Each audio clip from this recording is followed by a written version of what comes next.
नमस्कार, मैं राकेश शर्मा गौतम आप सबका वेलकम करता हूं, स्वागत करता हूं यूनिक एजुकेशन सिस्टम के इस यूट्यूब चैनल पर।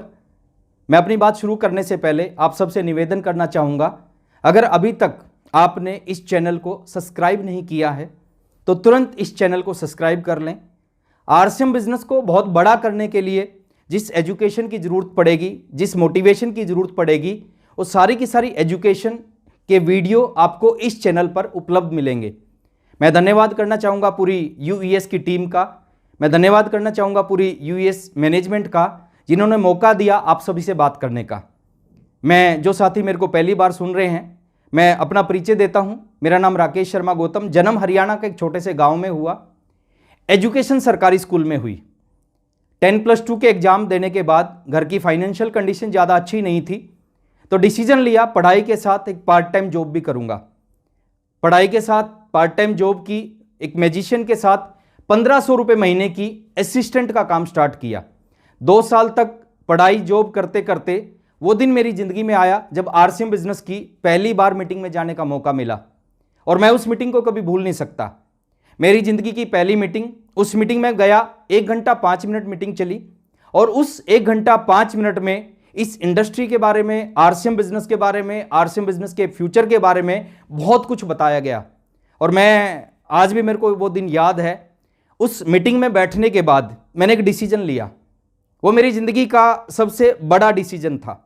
और कहा जाता है ज़िंदगी के कुछ फैसले मुश्किल होते हैं, लेकिन वही फैसले जीवन को बदल देते हैं। मैंने डिसीजन लिया, आज के बाद मैं ना पढ़ाई करूँगा ना मैं नौकरी करूँगा, आज के बाद फुल टाइम आरसीएम करूँगा। घर पे आया, अपने पेरेंट्स से बात की, आरसीएम बिजनेस को करना चालू किया। जो शुरुआत में जो चैलेंज आते हैं वो चैलेंज मेरे साथ भी आए। अगर आज से 20 साल पहले की बात करें, उस समय आरसीएम बिजनेस के पास में 2 प्रोडक्ट थे। उस समय कोई पिकअप सेंटर नहीं होता था, कोई प्रोग्राम नहीं होते थे, कोई इनकम के बहुत बड़े एग्जाम्पल नहीं थे। मैंने आरसीएम करना चालू किया। शुरुआत में पहले महीने खूब काम किया, खूब लोगों को बिजनेस बताया। मैक्सिमम लोगों ने सुनने से पहले ही मना कर दिया, बट कुछ लोगों ने ज्वाइन किया, और कुछ लोगों के ज्वाइन करने से 544 रुपये की इनकम आई। दूसरे महीने 704 रुपये की इनकम आई। कुछ महीने आरसीएम करने के बाद में कुछ ट्रेनिंग्स को अटेंड करने का मौका मिला, और जिस भी ट्रेनिंग में मैं गया, हर ट्रेनर ने एक ही चीज़ बोली, अगर इस बिज़नेस में कामयाब होना है, इस इंडस्ट्री में बहुत आगे जाना है, तो आपको इस बिज़नेस को सीखना पड़ेगा। बिना सीखे इस बिज़नेस में बड़ी कामयाबी नहीं मिल सकती। और वही चीज़ दिमाग में घुस गई कि सीखने से ही बड़ी कामयाबी मिलेगी। सीखना चालू किया, करना चालू किया। पहले साल खूब काम किया, खूब मेहनत की। पहले साल में केवल इस बिज़नेस से 16,000 रुपये आए। दूसरे साल फिर खूब काम किया, खूब सीखा, खूब मेहनत की। दूसरे साल में इस बिज़नेस से 65,000 रुपये आए। ये 2 साल की मेहनत, उस 2 साल की मेहनत का रिजल्ट मिला 2.5वें साल में। 2.5 साल जब मेरे को इस बिज़नेस को करते हुए, तो मैं आरसीएम का रॉयल्टी अचीवर बना। मैं आप सबको एक ही चीज़ कहूँगा, 2.5 साल तक मैंने 2 ही काम किए, इस बिज़नेस को सीखा और इस बिज़नेस को नहीं छोड़ा। बहुत सारे साथी गलती करते हैं, जब बिज़नेस नहीं चलता तो सीखना छोड़ देते हैं, या ये बिज़नेस को ही छोड़ देते हैं। लेकिन मैंने ऐसा कुछ नहीं किया, सीखना भी चालू रखा और बिज़नेस में काम करना भी चालू रखा। उसी का रिजल्ट है कि रिजल्ट मिलेंगे तो बहुत बड़े रिजल्ट मिलेंगे। शुरू के 2.5 साल में रॉयल्टी आई, और अगले 2.5 साल में मैं इस बिज़नेस का स्टार रूबी बना, और आज मैं इस बिज़नेस के सफायर लेवल पर काम करता हूँ। जिन चीज़ों की वजह से मैं इस बिज़नेस में कामयाब हुआ, जिन चीज़ों की वजह से मैं इस बिज़नेस में आगे बढ़ा, उन्हीं में से कुछ चीज़ मैं आज आपके साथ में डिस्कस करने जा रहा हूं।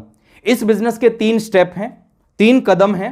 उन तीनों कदमों को समझे बिना आप इस बिज़नेस के बड़े लेवल पे नहीं जा सकते। आपने कब बिज़नेस को ज्वाइन किया, कौन आपके अपलाइन में है, कौन आपकी डाउनलाइन में है, कौन क्या है, उससे आपको कामयाबी नहीं मिलेगी। बल्कि आपके पास इस बिज़नेस की 3 तरह की जो नॉलेज है, वो है या नहीं है, उससे आपको कामयाबी मिलेगी।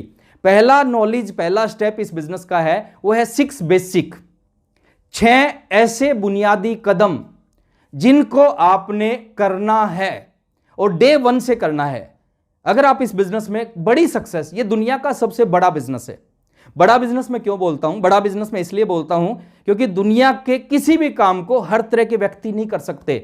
हर तरह का व्यक्ति डॉक्टर नहीं बन सकता, हर तरह का व्यक्ति इंजीनियर नहीं बन सकता, हर तरह का व्यक्ति किसान नहीं बन सकता, हर तरह का व्यक्ति बस ड्राइवर नहीं बन सकता, लेकिन ये दुनिया का एकमात्र ऐसा बिजनेस है जिसको हर तरह का व्यक्ति कर सकता है। एक डॉक्टर भी इस बिजनेस को कर सकता है, एक इंजीनियर भी कर सकता है, एक किसान भी कर सकता है, एक स्टूडेंट भी कर सकता है, महिला भी कर सकती है। ये दुनिया का मात्र एक ऐसा बिजनेस है जिसको हर कैटेगरी के लोग कर सकते हैं। तो मैं बात करता हूं 6 बेसिक स्टेप।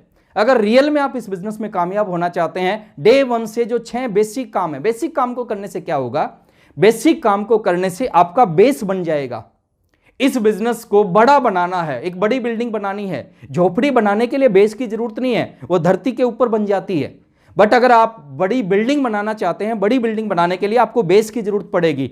उसके मजबूत जितना बेस होगा बिल्डिंग उतनी। तो 6 बेसिक को लगातार आप करते जाएंगे, आपका बेस बन जाएगा, और जितना मजबूत बेस होगा उतना ही बड़ा बिजनेस आप खड़ा कर पाएंगे। दूसरा है 8 कोर स्टेप। और 6 बेसिक के जो वीडियो हैं आपको यूनिक एजुकेशन सिस्टम की इस YouTube चैनल पे उपलब्ध मिलेंगे, आप उन वीडियोस को जाके सर्च करके देख सकते हैं। दूसरा स्टेप है 8 कोर स्टेप।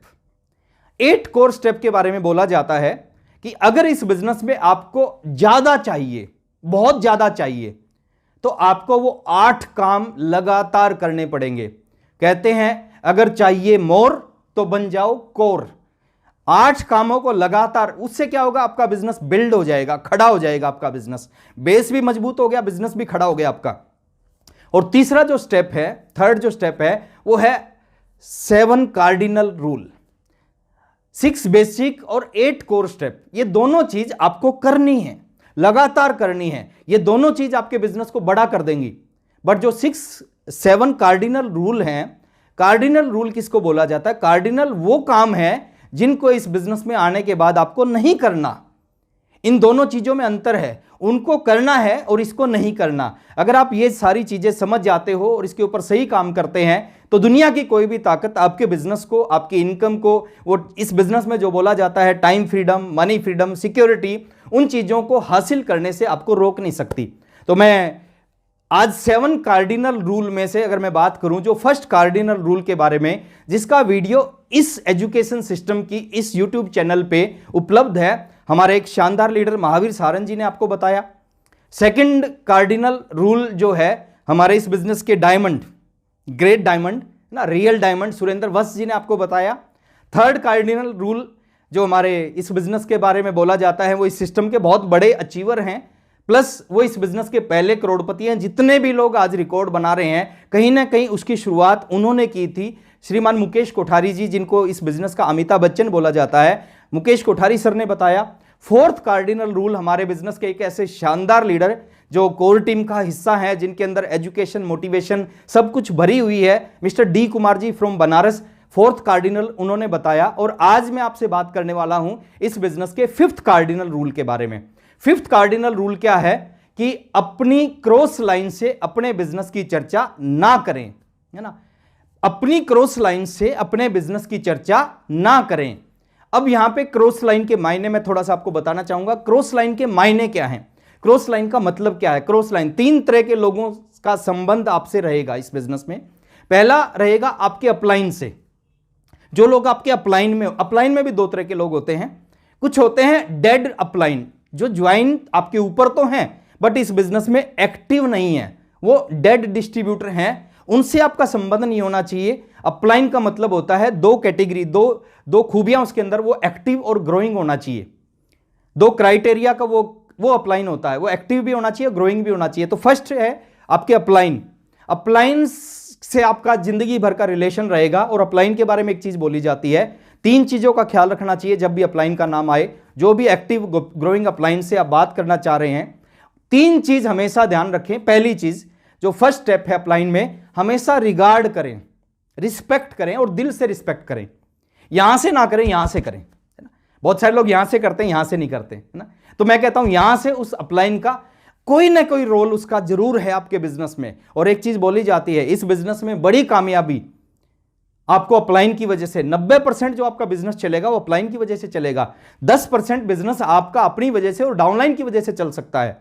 तो अपलाइन का रिस्पेक्ट करें, आप उनकी बातों को फॉलो करें, जो भी आपको गाइड करें। देखिए, कोई भी अच्छा अपलाइन है आपको कभी गलत गाइड कर ही नहीं सकता। आपके हित में उसका हित जुड़ा हुआ है। आपका भला होगा उसका भला होगा, आपका बुरा होगा उसका बुरा होगा। तो कोई भी अच्छा अपलाइन आपका कभी बुरा नहीं चाहेगा। आप अपलाइन की बातों को फॉलो करें, मौका मिले काउंसलिंग का काउंसलिंग कराएं। और सबसे बड़ी जो चीज मैं आपको बताने जा रहा हूं अपलाइन को लेके, कोई भी चीज अपलाइन से कभी मत छुपाएं। हर चीज अपलाइन के सामने आप डिस्कस करें। आपका वर्किंग का तरीका क्या है, आपकी सोच क्या है, आप कितना टाइम इस बिजनेस में देते हैं, आप क्या अचीव करना चाहते हैं। कहते हैं डॉक्टर से, वकील से और अपलाइन से कभी कुछ नहीं छुपाना चाहिए। तो अपलाइन से आपको कभी कुछ नहीं छुपाना चाहिए, क्योंकि अपलाइन एक ऐसा व्यक्ति होता है जो आपको इस बिजनेस में वहां पहुंचा सकता है जहां पे इस बिजनेस में आप पहुंचना चाहते हैं। तो अपलाइन के साथ आपका रिलेशन बहुत अच्छा होना चाहिए। सेकंड होता है आपकी डाउनलाइन। डाउनलाइन जो लोग आपके नीचे हैं, वहां पे आपको एक छोटा सा काम करना चाहिए। डाउनलाइन के साथ भी आपका रिलेशन बहुत अच्छा होना चाहिए। आप उनके लिए सोचें, उनके लिए मेहनत करें, उनके लिए प्लानिंग करें, उनकी हेल्प करें, उनको सिखाएं इस बिजनेस को। और आप कॉमन सेंस का यूज करके जो चीजें उनको बताने की होती है वो चीज अपनी डाउनलाइन के साथ आपको शेयर करनी चाहिए। जैसे फादर और बच्चे का, चाइल्ड एंड फादर का जो रिश्ता होता है, वही इस बिजनेस में, इस इंडस्ट्री में अपलाइन और डाउनलाइन का रिश्ता होता है। तीसरा रिलेशन होता है क्रॉस लाइन। अब कुछ लोग सोचते हैं कि ऊपर वाले भी आ गए, नीचे वाले भी आ गए, ये क्रॉस लाइन कौन है? क्रॉस लाइन कौन होता है? जो आपके ना अपलाइन में होती है ना डाउनलाइन में होती है, वो आपके साइड में, वो आपके अपलाइन की सेकंड लेग हो सकती है, आपके अपलाइन की लेग हो सकती है, या वहां से भी क्रॉस हो सकती है। वहां पर आपका रिलेशन कैसा होना चाहिए? और आज मैं उसी टॉपिक के ऊपर आपसे बात करने आया हूं कि अपलाइन के साथ में रिलेशन, डाउनलाइन के साथ, क्रॉस लाइन के साथ आपका रिलेशन कैसा होना चाहिए। देखिए क्रॉस लाइन क्या होती है? क्रॉस लाइन आपकी हेल्प लाइन होती है।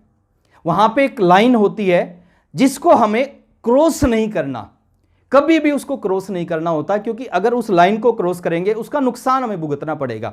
रेड लाइट को जंप करने से चालान आएगा, ये नियम है सर, ये रूल है, इस रूल को आप नहीं ब्रेक कर सकते। ऐसे ही क्रॉस लाइन का रूल है, नियम है कि आप क्रॉस लाइन के साथ एक संबंध होने चाहिए, पॉजिटिव संबंध होने चाहिए। लेकिन वत्स साहब बताते हैं वो संबंध इतने गहरे नहीं होने चाहिए कि आप उनके ड्राइंग रूम में जाके बैठे और वो आपके ड्राइंग रूम में जाके बैठे। और ये रूल जिंदगी भर लागू रहेगा। इस रूल को कभी बदला नहीं जा सकता, कभी चेंज नहीं किया जा सकता इस रूल को। तो मैं आपको यही बताना चाहूंगा, जो आपके क्रॉस लाइन के साथ जो रिलेशन है ना, वो रिलेशन एक लिमिट में होने चाहिए। आप कभी भी क्रॉस लाइन मिलती हैं, फंक्शनों में मिलती हैं, आप पॉजिटिव बात करें। इसमें लेके 3 पॉइंट मैं आपके साथ में डिस्कस करना चाहता हूं। पहला point, number 1 point, cross line के साथ में जो आपका रिलेशन है वो अच्छे फ्रेंड वाला रिलेशन होना चाहिए। आप हमेशा उसके बारे में अच्छा अच्छा सोचें। देखिए नेचर का एक नियम है, आप किसी भी व्यक्ति के बारे में जैसा सोचते हैं वैसा ही जवाब उसका मिलता है। वत्स साहब एक स्टोरी सुनाते हैं, स्टोरी मैं आपके साथ में शेयर करता हूं।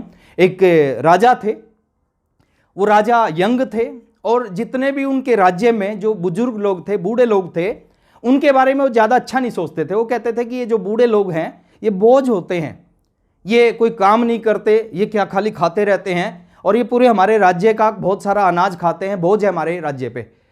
तो एक दिन राजा अपना भेष बदल के गए और उनको देखा कि यार ये बूढ़े लोग मेरे बारे में क्या सोचते हैं, मैं तो उनके बारे में ऐसा सोचता हूँ। तो भेष बदल के गए तो किसी बूढ़े व्यक्ति से पूछा कि बाबा जो आपके राजा हैं वो कैसे हैं? तो उन्होंने कहा यार बड़ा निकम्मा राजा है ना, कुछ नहीं करता, सारा दिन अपने राज्य में बैठा रहता है ना, जो हमारे लिए करना चाहिए वो नहीं करता, बहुत ही बकवास बेकार राजा है। दूसरे से पूछा, उसने भी कुछ इसी तरह का रिप्लाई किया। तीसरे ने पूछा, उसको भी कुछ इसी तरह का रिप्लाई किया।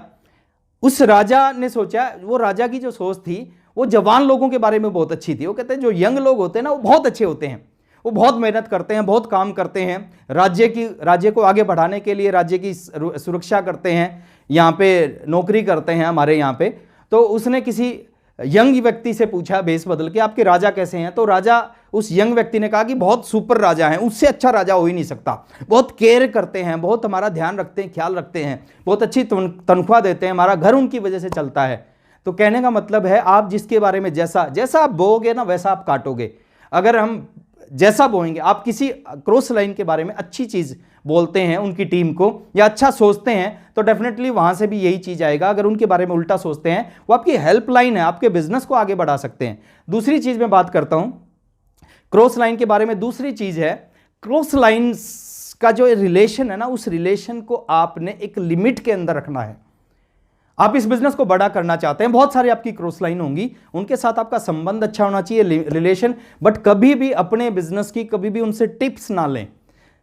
कभी भी उनसे ये मत पूछें कि सर मेरा बिजनेस नहीं बढ़ रहा, आप बताओ क्या करना पड़ेगा। उससे अगर आप क्रॉस लाइन से टिप्स ले रहे हैं, अगर आप कह रहे हैं क्रॉस लाइन को कि मेरा बिजनेस कैसे बढ़ेगा, तो इनडायरेक्ट क्या कर रहे हैं कि आप अपने अपलाइन की तौहीन कर रहे हैं। आप उसको इनडायरेक्ट ये मैसेज दे रहे हैं कि मेरे अपलाइन को कुछ नहीं पता, जो भी पता आपको पता है और आप जैसा बात करोगे मैं वैसा ही काम करूंगा। तो इनडायरेक्ट, देखिए इस बिजनेस ये डुप्लीकेशन का बिजनेस है, जैसा आप करेंगे डायरेक्ट इनडायरेक्ट जो भी आप करेंगे वही चीज आने वाले समय में आपकी टीम करने लगेगी। अगर आप क्रॉस लाइनों से टिप्स लेके अपने बिजनेस को बड़ा करेंगे तो आने वाले समय में आपकी टीम भी क्रॉस लाइन से टिप्स लेके अपने बिजनेस को बड़ा करने का प्रयास करेगी। तो दूसरी चीज है, आप कभी भी आप क्रॉस लाइन से टिप ना लें। और तीसरी चीज है, कभी भी अपने बिजनेस की क्रॉस लाइन से चर्चा ना करें।